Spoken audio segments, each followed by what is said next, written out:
बिस्मिल्लाहिर्रहमानिर्रहीम। नाजरीन, आज हम बात करते हैं 7 ऐसी आदतों के बारे में जो हाफिज़े को तबाह कर देती है।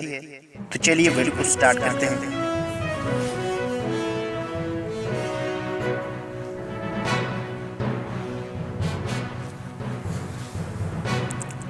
नंबर 1, हर छोटी छोटी बात को गूगल पर सर्च करना।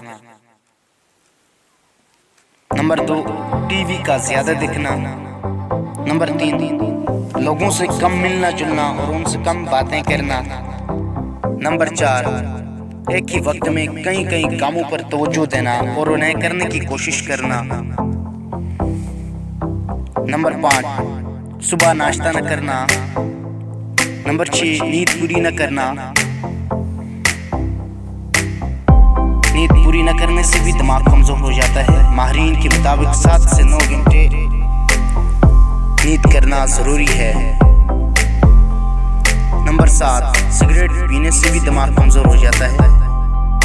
नाजरीन, हमें चाहिए इन 7 आदतों से गुरेज करना चाहिए ताकि हम अपने हाफिज़े को, अपने दिमाग को महफूज रख सकें।